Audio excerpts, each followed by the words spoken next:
I was thinking. I was thinking that exact thing. Shattered where she lives. Okay, what's the everyday? And basically haven't laughed ever since. And you know, that's only my experience. There's so many. But I say all that to say that this gathering, here we are. We're here because a few students just decided to linger, to have the courage to stick with prayer. They stayed pressed in to God. The young college students have really been the forerunners. They're the reason we're all here. We're so grateful to them. And just to know a little bit of what's resulting from all this, I just want to share with y'all.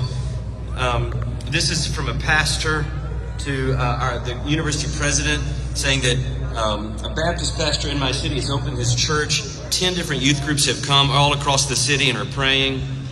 We have we've had a stirring in downtown Minneapolis in our office. It's been going nonstop for 36 hours.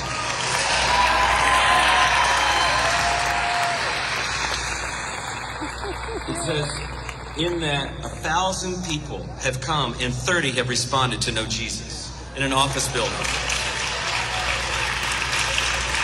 There's another text that came to Kevin, the university president here. We saw 88 students tonight make a first-time commitment to Jesus at the University of Michigan. 200 more recommitted their lives to Jesus. And y'all know we're absolutely doing nothing. We did nothing more in that than we did in this. This is just nothing more than the fruit of prayer. Our God is hearing us. He's coming to help us. Yeah. And we're just sitting under that. We've been understanding this really as just an outpouring of the presence of God. No other way to explain it. We love the presence of God. We would do anything to be near the presence. We've seen so many people come to faith throughout these times with no preaching, no invitation. They are encountering Him, and they just want to be near to Him, and they yield their lives to Him. I had the beautiful privilege of praying with a 23-year-old young woman who is Hindu, and she met Jesus, and she had to give her life to Him. Yeah, she's right there. She was meeting Him, and she just said, "Oh, He is so great."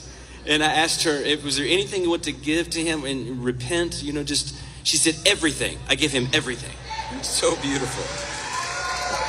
I was, night before last, I was getting low on gas. It was like 2 a.m, and I stopped off at the Speedway up there at Beaumont to get something to drink. And while I was pumping the gas, I went in, and the cashier was out, and a young man, 19 years old, and they were just sitting outside, and I walked in, and they first said, "Have you been to the revival?" And I said, "Well, yeah, I have."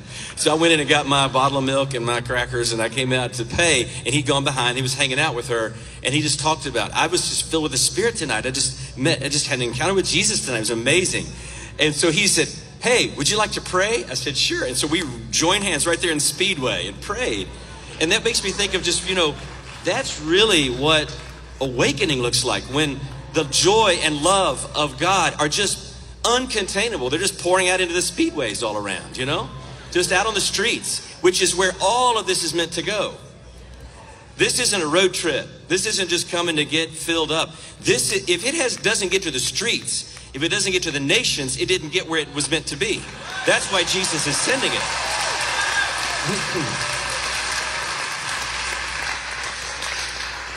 Speaking of the nations, we've been blown away here in Little Wilmore. I'm meeting people from all over the world. Sweden, France, Norway. There's a group of intercessors that are here from Europe. One of their friends was in Kenya.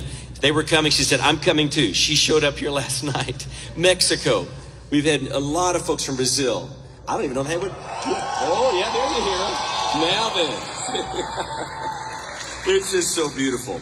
Great friend of mine who's a pastor here in Lexington called me, and his brother's son, his nephew, has been very far from God and came here and has just been utterly renewed, yielded his life to Jesus, come to a saving faith. It's so beautiful to see.